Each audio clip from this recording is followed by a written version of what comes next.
चलिए हम लोग स्टार्ट करते हैं अब chapter circular motion.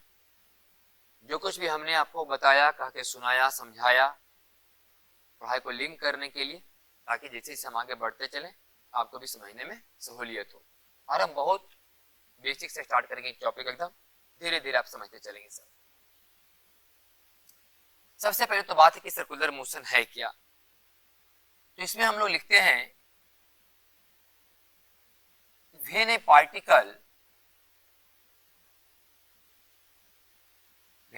Particle moves in such a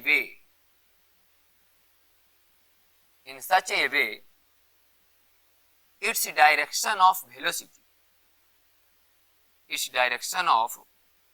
velocity changes at every point. its direction of velocity changes at every point. कोई particle इस प्रकार से मूव करे कि उसका जो वेलोसिटी का डायरेक्शन है हर एक पॉइंट पर चेंज हो। इसका अर्थ आप ये समझ सकते हैं कि velocity vector is not equal to constant. मतलब वेलोसिटी वेक्टर कांस्टेंट नहीं है। ये हम क्यों बोल रहे हैं? क्योंकि हमें तो लिखे हैं हर एक पॉइंट पर इसका डायरेक्शन चेंज हो। जब हर एक पॉइंट पर डायरेक्शन चेंज होगा तो डायरेक्शन चेंज हो ही गया, तो फिर वेक्टर कांस्टेंट कैसे होगा? कोई वेक्टर तो इक्वल तब कहा जाएगा जब उसका मैग्नीट्यूड डायरेक्शन दोनों सेम हो। अगर मैग्नीट्यूड सेम भी रहा तो डायरेक्शन तो चेंज परमानेंट होता रहेगा। इसलिए बात हम बोल सकते हैं कि वेलोसिटी वेक्टर कभी कांस्टेंट नहीं होता। changes at every point, then we can say that particle is in circular motion. तो हम लोग कहते हैं कि पार्टिकल क्या है? सर्कुलर मोशन में है। अगर कोई पार्टिकल हर एक पॉइंट पर अपना वेलोसिटी का डायरेक्शन चेंज करता रहे तो पार्टिकल का जिस तरह का मोशन होता है क्या कहलाता है? Circular motion. तो मान लीजिए कि कोई पार्टिकल है जो सर्कुलर मोशन कर रहा है। मान लें पार्टिकल है जो सर्कुलर मोशन कर रहा है, एक सर्कुलर पाथ है, इस पर कोई पार्टिकल चल रहा है। कैसा चल रहा है? एंटी क्लॉकवाइज चल रहा है। ठीक है भाई, एंटी क्लॉकवाइज चल रहा है, एंटी क्लॉकवाइज चल रहा है। इसका मतलब ये हुआ कि इस तरीका से पार्टिकल चल रहा है, इस तरह से पार्टिकल घूम रहा है। तो अगर हम यहां पर खींच के दिखाएं आपको टेंजेंट, हर एक पॉइंट पर क्या खींच के दिखाएं आपको? टेंजेंट स्पर्श रेखा खींच रहे हैं सब जगह। तो हम आपको ये कह सकते हैं यही वाला जो टेंजेंट है स्पर्श रेखा गिव्स डायरेक्शन ऑफ वेलोसिटी, यही वाला टेंजेंट है जो वेलोसिटी का डायरेक्शन आपको बता रहा है। ये टेंजेंट कहने का मेरा मतलब ये था कि आप ये जाने कि वेलोसिटी का डायरेक्शन कौन देता है? टेंजेंट देता है। जब कोई पार्टिकल सर्कुलर मोशन करता है तो उसका वेलोसिटी का डायरेक्शन टेंजेंट देता है। आपको पता है इसको हम लोग रेडियस बोलते हैं और ये आपका सेंटर। तो मेन मुद्दा था ये डायग्राम बनाकर दिखाने का, ताकि आप ये बात याद रख सकें कि किसी पार्टिकल का वेलोसिटी का डायरेक्शन सर्कुलर मोशन में कौन देता है? टेंजेंट देता है। अगर हम पूछे कि इस पॉइंट पर पार्टिकल का वेलोसिटी का डायरेक्शन किधर है? बोलिए इधर। इस पॉइंट पर वेलोसिटी का डायरेक्शन किधर है? इधर। हर एक पॉइंट पर पार्टिकल अपना वेलोसिटी का डायरेक्शन चेंज कर रहा है। अब कुछ छोटा पॉइंट जैसे time period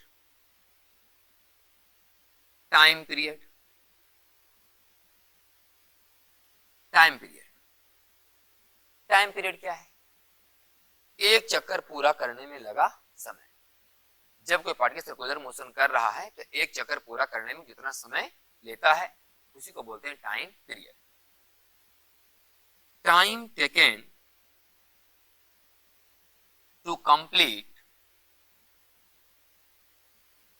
one revolution,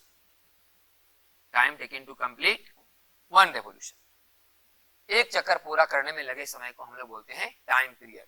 time taken to complete one revolution, एक चक्कर पूरा करने में जितना समय टाइम पीरियड कहलाता है। और टाइम पीरियड का यूनिट क्या होगा? सेकेंड। और इसे हम लोग लिखते हैं कैपिटल टी से। इसे कुछ बहुत सारे एग्जाम्पल आप समझ सकते हैं, जैसे कि पृथ्वी अपने अक्ष पर घूमती है, तो पृथ्वी अपने अक्ष पर कितना देरी में घूमती है, 24 घंटा में। ये हो गया इसका टाइम पीरियड। पृथ्वी अपने अक्ष पर कितना देरी में घूमती है, 24 घंटा में। ये क्या हो गया इसका टाइम पीरियड। पृथ्वी सूर्य के चारों ओर भी घूमती है, पृथ्वी सूर्य के चारों कितना देरी में घूमती है, 365 दिन में। ये भी हो गया इसका एक टाइम पीरियड। पृथ्वी का सूर्य के चारों ओर घूमने का टाइम पीरियड क्या हो गया, 365 दिन। पृथ्वी का अपने अक्ष पर घूमने का टाइम पीरियड क्या हो गया, 24 घंटा। घड़ी की घंटा वाली सुई हर एक 12 घंटा में एक चक्कर लगा लेती है, तो घंटा वाली सुई का क्या नहीं हुआ, टाइम पीरियड। घड़ी की मिनट वाली सुई हर एक 60 मिनट के बाद एक चक्कर लगा लेती है, ये क्या है मिनट वाली सुई का टाइम पीरियड।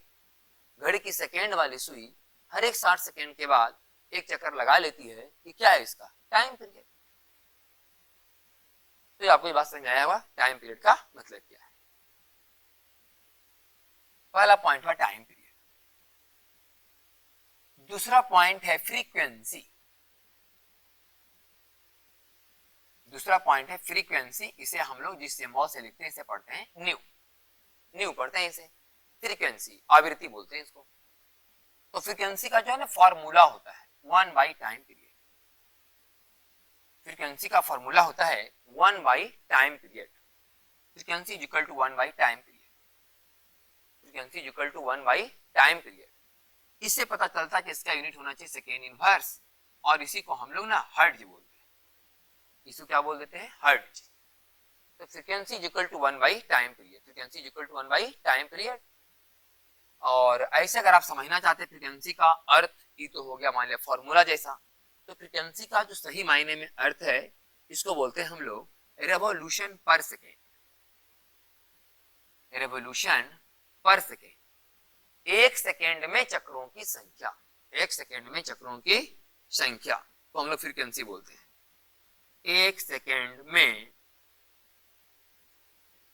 चक्रों की संख्या, एक सेकेंड में चक्रों की संख्या को हम लोग क्या बोलते हैं, फ्रीक्वेंसी। मतलब फ्रीक्वेंसी का मतलब आरपीएस। फ्रीक्वेंसी का मतलब आरपीएस, फुल फॉर्म रेवोल्यूशन पर सेकेंड। एक सेकेंड में चक्रों की संख्या, फ्रीक्वेंसी आरपीएस। कभी कभी क्वेश्चन में क्या है कि आरपीएस की जगह आपको लिखा हुआ रहेगा आरपीएम, रेवोल्यूशन पर मिनट। तो आप क्या करना कि रेवोल्यूशन पर मिनट में 60 से डिवाइड कर देना, हो गया आरपीएस रेवोल्यूशन पर सेकेंड। अगर आपको दिया हुआ है रेवोल्यूशन पर मिनट, 60 से डिवाइड कर दो तो बदल जाएगा वो आरपीएस में, रेवोल्यूशन पर सेकेंड में। यही तो है फ्रीक्वेंसी। जैसे कि मान लीजिए एग्जाम्पल ऐसे ही कि मान लो कि एक सर्कुलर पाथ है, इस पर कोई पार्टिकल पे घूम रहा है इस पर, और घूमने का तरीका है 1200 आरपीएम। मान लो कोई एक पार्टिकल है जो सर्कुलर मोशन कर रहा है और उसको घूमने का तरीका कैसा है, 1200 आरपीएम। हमसे बोला गया कि फ्रीक्वेंसी बताइए और टाइम पीरियड बताइए। अगर कोई पार्टिकल 1200 आरपीएम से सर्कुलर मोशन कर रहा है तो आप बताइए कि इसका फ्रीक्वेंसी क्या है और इसका टाइम पीरियड क्या है। तो आसान है, 1200 आरपीएम का मतलब क्या, 1200 रेवोल्यूशन पर मिनट। एक मिनट में 1200 चक्कर, और हम जानते हैं एक मिनट में 60 सेकेंड, मतलब 60 सेकेंड में 1200 चक्कर। तो जैसे करें कि 60 सेकेंड में 1200 चक्कर, तो एक सेकेंड में 1200/60 बराबर 20 चक्कर, माने 20 चक्कर पर सेकेंड।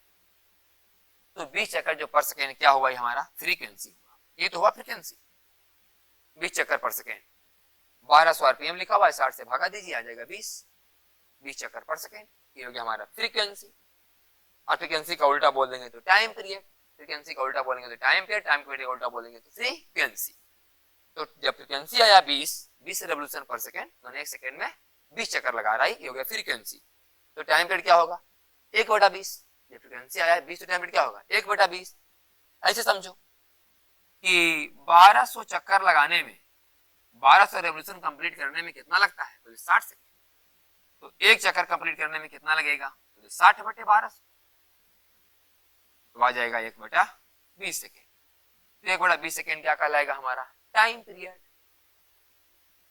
या फ्रीक्वेंसी का उल्टा, जो भी एक छोटा सा इसी डिस्कशन कर दिए हम। बस आपको पता है कि आरपीएम में 60 से भागा देंगे, आरपीएस आ जाएगा, आरपीएस मतलब फ्रीक्वेंसी हो गया, फ्रीक्वेंसी को पलट देंगे तो टाइम पीरियड आ जाएगा, क्योंकि टाइम का उल्टा होता है फ्रीक्वेंसी, तो फ्रीक्वेंसी का उल्टा हो जाएगा टाइम। फ्रीक्वेंसी आया 20, टाइम पीरियड 1/20। तो बस आपको दो टॉपिक कंप्लीट हुआ होगा, time period and frequency. Next देखते हैं हम लोग एंगुलर डिस्प्लेसमेंट। अभी हमने डिस्कस किया टाइम पीरियड और फ्रीक्वेंसी। अगला टॉपिक है हमारा एंगुलर डिस्प्लेसमेंट। एंगुलर डिस्प्लेसमेंट इसे हम लोग बोलते हैं कोणीय विस्थापन। एंगुलर डिस्प्लेसमेंट को हम लोग बोलते हैं कोणीय विस्थापन। क्या है कि हम चीजों को थोड़ा आसान बनाने के लिए आपको थोड़ा लंबा लेके चलते हैं ताकि चीजें थोड़ा और आसान नजर आए। जैसे आप याद कीजिए, जब हम पढ़ते थे motion in straight line chapter, motion in straight line chapter, तो आपको याद होगा कि ऐसे हम लोग डिस्कस करते थे कि अभी t बराबर 0 है, s बराबर भी 0 है, मैंने पार्टिकल यहीं से चलना शुरू किया है। समय बीतता गया और समय बीत चुका है t1 सेकेंड और पार्टिकल ही पहुंच चुका है अब s1 दूरी पर, s = s1 पर।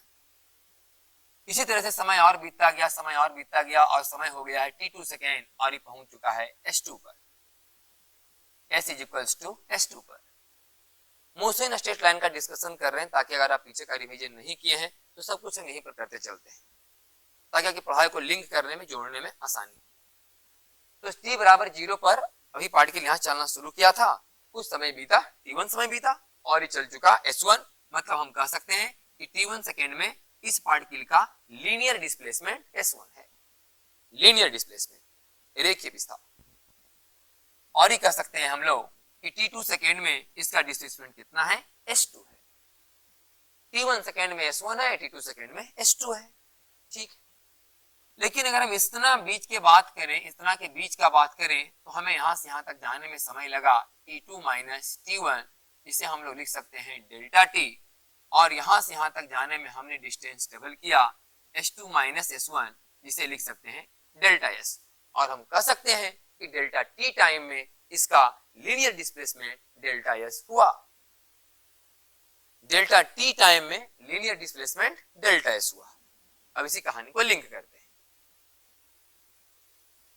कि मान लीजिए कि एक सर्कुलर पाथ है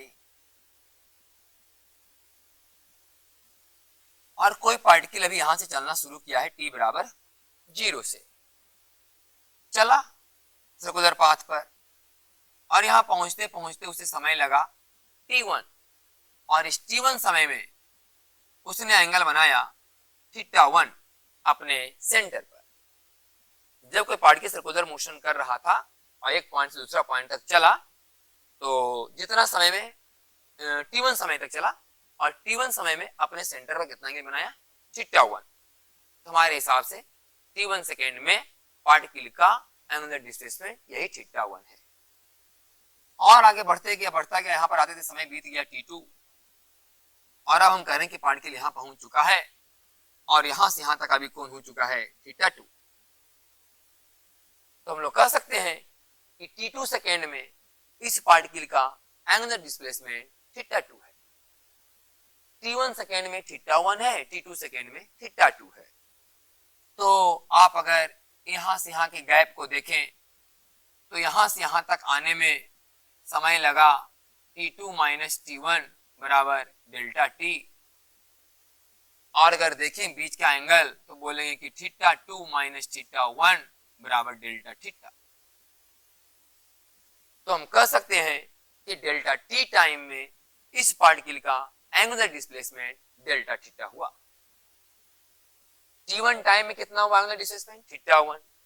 t2 टाइम में कितना हुआ, θ2। और डेल्टा t टाइम में कितना घुमाई, डेल्टा थीटा। यही डेल्टा थीटा कहलाएगा angular displacement in time delta t। मतलब कि in time delta t angular displacement is equal to delta theta. Delta t time में इस पार्टिकल का एंगुलर डिस्प्लेसमेंट कितना है, डेल्टा थीटा है। ये जो एंगुलर डिस्प्लेसमेंट डेल्टा थीटा है उसका यूनिट होता है रेडियन, उसका यूनिट होता है रेडियन। हम लोग पढ़ चुके थे डायमेंशन में, सप्लीमेंट्री यूनिट दो होते हैं, रेडियन और स्टेरेडियन। रेडियन से हम लोग प्लेन एंगल मापते हैं, यही तो है प्लेन एंगल जिसको बोल रहे हैं एंगुलर डिस्प्लेसमेंट। इसका यूनिट क्या होगा? रेडियन। और आपको पता है कि इसका कोई डायमेंशन नहीं होता था, और ये एक एक्सियल वेक्टर है,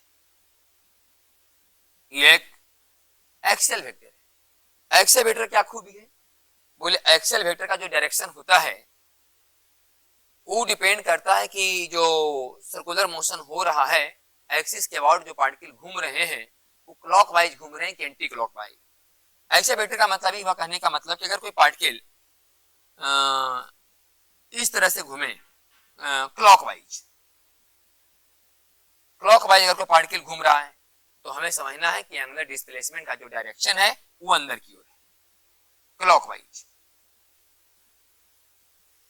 अगर कोई पार्टिकल इस प्रकार से घूम रहा है तो हम समझते हैं कि इस पार्टिकल का एंगुलर डिस्प्लेसमेंट का डायरेक्शन अंदर की ओर है, क्लॉकवाइज मतलब अंदर की ओर। ऐसा नहीं कि ये जो तीर का निशान है एंगुलर डिस्प्लेसमेंट का डायरेक्शन बार बार चेंज हो रहा है, नहीं, वो वेलोसिटी का डायरेक्शन चेंज हो रहा है। Tangent gives direction of velocity, तो टेंजेंट के बारे में बताने का मतलब वेलोसिटी के बारे में बता रहे हैं, v के बारे में बता रहे हैं। एंगुलर डिस्प्लेसमेंट का डायरेक्शन दो तरफ होता है, अगर क्लॉकवाइज घूमे तो डाउनवर्ड बोला जाता है, और अगर एंटी क्लॉकवाइज घूमे तो अपवर्ड बोला जाता है। एंटी क्लॉकवाइज अपवर्ड बोलते हैं। अगर आप गौर करें लीनियर मोशन में भी, तो लीनियर मोशन में दो ही डायरेक्शन होते हैं, लेकिन इसको बोलने का ढंग आपको सुधारना होगा, आगे की ओर बोलना है और पीछे की ओर बोलना है। ऐसा नहीं कि आई कैप जे कैप माइनस आई कैप माइनस जे कैप के cap theta degree east of north theta degree west of south, direction तो बहुत सारे हैं, लेकिन हम अपने आप को थोड़ा सा अच्छे ढंग से समझने के लिए आप इसमें ही मान के चलो कि जब कोई पार्टिकल स्ट्रेट लाइन मोशन करता है तो उसके भी दो डायरेक्शन है, और बोलने के लिए सीखो कि आगे की ओर और एक पीछे की। मान हम इधर जा रहे हैं तो इधर बोल देते हैं आगे की ओर, इधर बोल देते हैं पीछे की ओर। तब ना हम जैसे कि मान आगे चले मैंने जा रहे हैं इधर तो पॉजिटिव बोलेंगे, आ रहा है कोई नेगेटिव बोल देते हैं। तो अगर इस तरह से समझेंगे स्ट्रेट लाइन मोशन को तो थोड़ा सा लिंक करने में अच्छा मिलेगा, क्योंकि यहाँ भी दो डायरेक्शन है ना, एक बाहर और एक अंदर। एंटी क्लॉकवाइज मतलब बाहर की ओर, क्लॉकवाइज मतलब अंदर की ओर। यहाँ भी ऐसा ही सोचना है कि आगे की ओर और पीछे की ओर। और जब किसी हम लोग क्वेश्चन सॉल्व करते हैं स्ट्रेट लाइन मोशन का, तो आगे का लिखते हैं प्लस तो पीछे का माइनस। जैसे कि कोई पार्टिकल अगर मान लिया 10 के स्पीड से शुरू हुआ और क्वेश्चन में रहता था क्या हमने दे दिया एक्सीलरेटर और वो स्पीड हो गया अब 20, तो हम समझते हैं कि एक्सीलरेशन का डायरेक्शन आगे ही है। तो हम जो स्पीड दिए 10 शुरू में था 10 स्पीड, फिर कुछ समय के बाद हो गया 20 स्पीड, इसका मतलब आपको जो एक्सीलरेशन दे रहे हैं वो आगे ही दे रहे हैं। इसका मतलब एक्सीलरेशन का डायरेक्शन भी आगे है, वेलोसिटी भी सब आगे है। लेकिन अभी स्पीड था 20 हो गया 10, इसका मतलब एक्सीलरेशन पीछे है। तब तो 20 से स्पीड धीरे धीरे 10 हो रहा है। यहाँ भी तो दो डायरेक्शन होता है, एक आगे और एक पीछे। अगर वेलोसिटी आगे है और मान लिया जाए कि एक्सीलरेशन पीछे है तो फॉर्मूला हम लगाते हैं ना v बराबर u माइनस ct। तो ये तरीका समझना है आगे और पीछे, जिससे कि हम किसी वस्तु को ऊपर से फेंके ऐसे, तो समझ लो ये आगे, आई समझ लो पीछे। अगर किसी वस्तु को ऊपर से नीचे फेंके तो ये आगे समझो, इधर समझो पीछे। जब किसी वस्तु का ऊपर से नीचे फेंकते हैं तो जी ऐसी डायरेक्शन किधर काम करता है, जी नीचे मतलब आगे की ओर। अगर ऊपर से वस्तु को आप नीचे फेंके हैं तो उधर आगे समझिए, जिधर बड़ी को फेंके उधर आगे समझिए, आगे। इधर पीछे फेंके आप इधर आगे हुआ, इसका मतलब एक्सीलरेशन कहाँ काम कर रहा है, आगे की ओर, क्योंकि पृथ्वी गुरुत्वाकर्षण कहाँ काम करता है, नीचे। आप फेंके भी नीचे की ओर, इसको आगे बोलिए तो आगे की ओर, इसका मतलब यह है कि वेलोसिटी बढ़ेगा। लेकिन आप किसी वस्तु को फेंके नीचे से ऊपर, इसको बोलिए आगे, आई बोलिए पीछे। अभी जी कहाँ काम कर रहा है, पीछे की ओर। हम बड़ी फेंके हैं ऊपर, ये हो गया आगे की ओर, और जी कहाँ काम कर रहा है, नीचे पीछे की ओर। इसका मतलब इसमें वेलोसिटी का मान घटेगा। इसमें अगर देखा जाए तो दो ही डायरेक्शन है, एक ऐसे बोलो आगे की ओर, एक बोलो पीछे की ओर, तो समझना आसान होगा। इधर चल रहे हैं, इधर चलेंगे तो इधर बोलेंगे आगे की ओर, इधर पीछे की ओर। इधर चलेंगे, इधर हो गया आगे की ओर, इधर हो गया पीछे की ओर। ऊपर फेंकेंगे, ऊपर हो गया आगे की ओर, इधर हो गया पीछे की ओर। नीचे फेंकेंगे, नीचे बोलेंगे आगे की ओर, इधर बोलेंगे पीछे की ओर। इसको दो ही डायरेक्शन में कन्वर्ट कर, आगे की ओर और पीछे की, तो लिंक करने में आसानी होगा। तो खैर जब क्वेश्चन में धीरे धीरे पहुंचेंगे तो वहां पर आपको लिंक करने में अच्छा मिलेगा, बस अभी सुनाते चल रहे हैं। तो एंगुलर डिस्प्लेसमेंट का भी दो डायरेक्शन होता है, अगर क्लॉकवाइज घूमे तो डायरेक्शन बोलना होता है अंदर की ओर और इधर नहीं बोलना होता है बाहर की ओर। फिर जब क्वेश्चन सॉल्व करेंगे तो हमें तो बताया कि आगे की ओर को प्लस मानो तो पीछे की ओर को माइनस, मन करे पीछे वाला प्लस मानो आगे वाला को माइनस, लेकिन हम लोग एक रियाज हो गया है, मन थोड़ा जल्दी एक्सेप्ट करता है इस बात को कि आगे की ओर प्लस पीछे की ओर minus.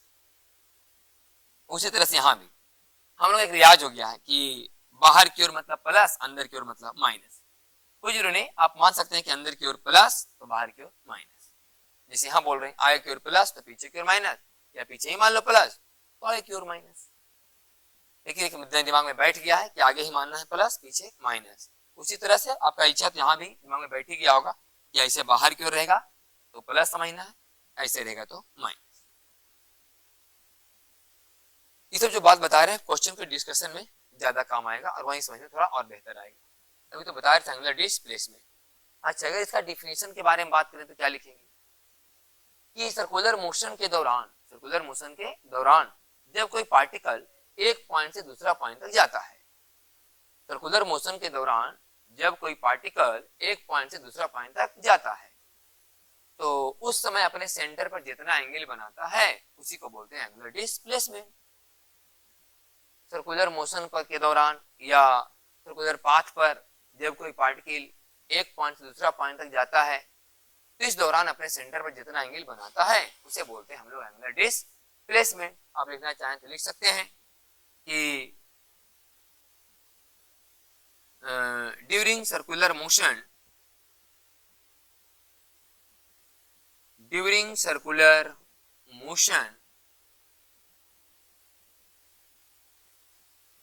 when a particle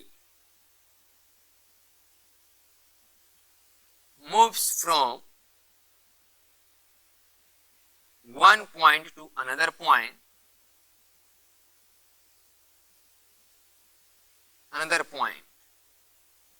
during circular motion when a particle moves from one point to another point, then angle subtended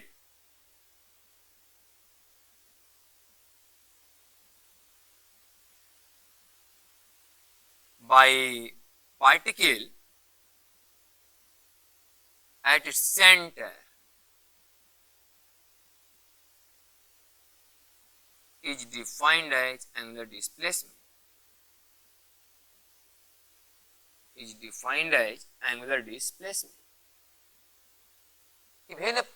During circular motion के दौरान when a particle moves from one point to another point, circular motion करने के दौरान जब कोई particle एक point से दूसरा पॉइंट तक जाता है, then angle subtended by particle at its centre, तब वो अपने सेंटर में जितना एंगल बनाता है उसी को हम लोग एंगुलर डिस्प्लेसमेंट कहते हैं। यूनिट इसका रेडियन होता है। ये एक एक्सियल वेक्टर है। एक्सियल वेक्टर के दो डायरेक्शन होते हैं, क्लॉकवाइज मतलब अंदर की ओर, एंटी क्लॉकवाइज मतलब बाहर की ओर। घूमने का दो ही चांस है, क्लॉकवाइज और एंटी क्लॉकवाइज। अब ये ऐसे घूमे, इधर से भी देख सकते हैं, ऐसे घूमे तो क्लॉकवाइज, ऐसे घूमे तो एंटी क्लॉकवाइज। ये काम इधर से भी कर सकते हैं, ऐसे घूमे तो क्लॉकवाइज, ऐसे घूमे तो एंटी क्लॉकवाइज। वही वाला बात हो गया, इधर चल रहे हैं तो इधर आगे बोलेंगे इधर पीछे, इधर चल रहे हैं इधर आगे बोलेंगे इधर पीछे, ऊपर फेंक रहे हैं ऊपर आगे बोलेंगे नीचे पीछे, नीचे फेंकेंगे नीचे आगे बोलेंगे इधर पीछे। उसी तरह से यहाँ भी बोर्ड अभी इधर है तो इधर से क्लॉकवाइज एंटी क्लॉकवाइज हो रहा है। अभी काम ग्राउंड पर हो, सतह पर, जमीन पर, तो ऐसे बोल देंगे क्लॉकवाइज, ऐसे बोल देंगे एंटी क्लॉकवाइज।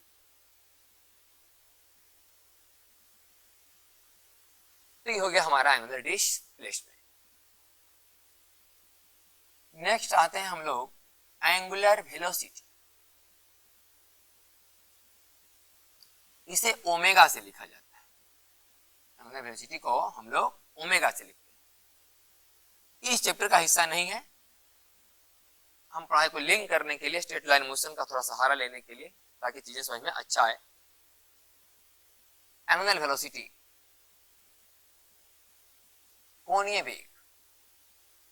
पहले जब वेलोसिटी पढ़ते थे लिनियर वाला तो क्या लिखते थे कि rate of change of displacement is defined as velocity. आज हम लिख सकते हैं कि rate of change of angular displacement, rate of change of angular displacement is defined as angular velocity. Rate of change of angular displacement is defined as angular velocity, कि कोणीय विस्थापन में परिवर्तन की दर को कोणीय वेग कहते हैं। पहले क्या लिखते थे कि वेग में परिवर्तन की दर को त्वरण कहते हैं। तो अगर हम सिंपल सिर्फ वेग बोले नहीं तो समझना होता है रेखीय वेग, अब कोणीय लगा के बोले तब समझना होता है कोणीय वेग। अगर हम सिंपल वेग का उच्चारण कर रहे हैं कि वेलोसिटी मतलब लीनियर वेलोसिटी, जब तक हम बोल ना दें एंगुलर वेलोसिटी। अगर सिंपल वेलोसिटी बोलते हैं मतलब v, एंगुलर वेलोसिटी मतलब ओमेगा। तो rate of change of angular displacement is defined as angular velocity, कोणीय विस्थापन में परिवर्तन की दर को कोणीय वेग कहते हैं। फिर इसके बारे में हम लोग बाद में डिस्कस करेंगे। हम कुछ पहले बताते हैं आपको कि जब आप मोशन इन स्ट्रेट लाइन पढ़ते थे तब जब वेलोसिटी को डिफाइन करते थे तो ऐसे डिफाइन करते थे कि average velocity is equal to delta S by delta T, instantaneous velocity is equal to D S by D T, या फिर डी एस बराबर लिखते थे वी डी टी, इसका इंटीग्रेशन इसको बोलते थे चेंज इन डिस्प्लेसमेंट, और वी डी टी का इंटीग्रेशन मतलब चेंज इन डिस्प्लेसमेंट, और बाई चेंज इन टाइम इसको बोलते थे एवरेज वेलोसिटी। हम बस आपको याद दिला रहे हैं, तो बार बार बोल रहे हैं इस चैप्टर का हिस्सा नहीं है, हम बस रिवाइज करा रहे हैं थोड़ा साथ साथ। तो ऐसा पढ़ाई होता था वेलोसिटी में, आप कभी जाके देखिए पीछे मोशन इन स्ट्रेट लाइन वाले टॉपिक में। तो मोशन इन स्ट्रेट लाइन में इसके बारे में हम लोग डिस्कस करते थे। आज इसी बात पर बैठा एकदम सेम टू सेम, बोले average omega is equal to delta theta by delta T. वहां एस होता था लीनियर डिस्प्लेसमेंट, यहाँ थीटा होता है एंगुलर डिस्प्लेसमेंट। भी है वहां लीनियर वेलोसिटी, ओमेगा यहाँ एंगुलर वेलोसिटी। भी चेंज ओमेगा में, एस चेंज थीटा में। तो इंस्टेंटेनियस ओमेगा बराबर बोले d theta by d t, तो d theta is equal to omega d t. अगर दोनों तरफ इंटीग्रेशन करेंगे इससे निकलता है चेंज इन डिस्प्लेसमेंट, और फिर एक ओमेगा डी टी को बोल देते हैं चेंज इन डिस्प्लेसमेंट, और by change in time T बन जाता है average velocity. Same to same, मतलब हम इस चैप्टर में इसके बारे में डिस्कस कर रहे हैं, इसके बारे में नहीं, बस एक बताते चल रहे हैं ताकि पीछे चैप्टर का भी आपको कुछ याद आते चले कि कैसे कैसे पहले हो रहा था। आज भी उसी ढंग से हम लोग चीजों को सरिया रहे हैं। ये हमारा एंगुलर वेलोसिटी का कहानी। अब इसके बारे में क्या समझ सकते हैं आप एंगुलर वेलोसिटी के बारे में? आप ही समझिए एंगुलर वेलोसिटी का, आप बोलिए इसका यूनिट क्या होना चाहिए? बोले यूनिट होना चाहिए इसका रेडियन पर सेकेंड। रेडियन पर सेकेंड, रेडियन पर सेकेंड, थीटा का यूनिट क्या होता है? रेडियन। तो रेडियन पर सेकेंड। एक चीज और, जिससे कि हम थीटा का यूनिट क्या लिखें? रेडियन। ठीक है भाई, थीटा सही में रेडियन हुए, लेकिन कभी कभी ना थीटा को रिप्रेजेंट करने के लिए लोग बता देंगे कि रेवोल्यूशन, 4 चक्कर। 4 चक्कर का मतलब खुद ही समझ लेंगे, एक चक्कर में 2 पाई रेडियन, एक चक्कर में 2 पाई रेडियन, तो 4 चक्कर में 8 पाई रेडियन। तो इसका मतलब अगर कहीं रेडियन लिखा हुआ है कि मान लिया इतना रेडियन, और रेडियन को बदलना है, मान लिया जाए कि आपको रेवोल्यूशन में, ये लिखा हुआ है रेडियन, इसको बदलना है रेवोल्यूशन में, 2 पाई से भागा दे देंगे तो बन जाएगा रेवोल्यूशन में। मतलब हम ही बताना चाह रहे हैं कि जनरली आप ही समझ लें कि कभी कभी रेडियन को बदलना पड़ सकता है रेवोल्यूशन में, कभी कभी रेवोल्यूशन को बदलना पड़ सकता है आपको रेडियन। और ये बात बदलने के लिए आपकी फॉर्मूला काम आएगा कि एक रेवोल्यूशन में 2 पाई रेडियन होता है, एक रेवोल्यूशन में 2 पाई रेडियन होता है। तो यह है आपका यूनिट रेडियन पर सेकेंड। लेकिन कभी कभी क्या है कि इसका यूनिट में लिखा हुआ रहेगा रेवोल्यूशन पर सेकेंड, कभी कभी क्या रहेगा लिखा कि रेवोल्यूशन पर सेकेंड। ओमेगा के बारे में लिखा हुआ रहेगा, लेकिन यूनिट में रेडियन पर सेकेंड नहीं लिखे, रेवोल्यूशन पर सेकेंड। अब भाई अगर रेवोल्यूशन पर सेकेंड लिखा तो इसे बदल लेंगे रेडियन पर सेकेंड में, 2 पाई से मल्टीप्लाई कर देंगे, 2 पाई रेडियन पर सेकेंड। मैंने बोला 5 रेवोल्यूशन पर सेकेंड, तो 5 रेवोल्यूशन मतलब 10 पाई, 2 पाई से गुना कर लो। तो रेवोल्यूशन को जब भी बदलना हो रेडियन में तो 2 पाई से हम लोग क्या कर लेते हैं? गुना कर लेते हैं। रेवोल्यूशन को जब भी बदलना हो रेडियन में 2 पाई से मल्टीप्लाई कर लो तो बदल जाएगा रेडियन पर सेकेंड में। संयोग कभी ओमेगा का मान अगर दे रहे रेवोल्यूशन पर सेकेंड में, आप उसमें 2 पाई से मल्टीप्लाई कर लो और अपना सही यूनिट में आ जाओ रेडियन पर सेकेंड, और ये भी आसान नजर आएगा आपको। तो खैर ये तो फॉर्मूला है जिसको हम लोग इस पर क्वेश्चन कराएंगे आपको, तो आपको ज्यादा बेहतर पता चलेगा। बस अभी हम डिफाइन करते चल रहे हैं कि एंगुलर वेलोसिटी से रिलेटेड कौन कौन सा फॉर्मूला आपके पास। ई हो गया इसका यूनिट। और ई भी कौन वेक्टर है आपका? Axial vector. एक्सियल वेक्टर बोले तो फिर वही कहानी, इसके दो डायरेक्शन होंगे, अपवर्ड और डाउनवर्ड। क्लॉकवाइज का मतलब अंदर की ओर, एंटी क्लॉकवाइज का मतलब बाहर की ओर। ये चीजें बार बार नहीं लिख रहे हैं। जितने भी एक्सियल वेक्टर हैं ये सबके दो ही डायरेक्शन हैं, एक अंदर की ओर और एक बाहर की ओर। क्लॉकवाइज अंदर की ओर, एंटी क्लॉकवाइज मतलब बाहर की ओर। इसका भी दो डायरेक्शन होगा, अंदर की ओर और बाहर की ओर। क्लॉकवाइज अंदर की ओर, एंटी क्लॉकवाइज बाहर की ओर। ये था एंगुलर वेलोसिटी के बारे में। ये एंगुलर वेलोसिटी से ही रिलेटेड थोड़ा सा टॉपिक को हम आगे बढ़ा रहे हैं भी थोड़ा सा और, तब फिर चलेंगे हम लोग एंगुलर एक्सीलरेशन में।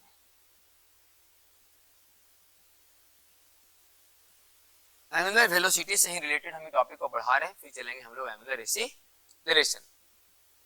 जैसे कि मान लो कि एक चक्कर में, इन एक चक्कर में,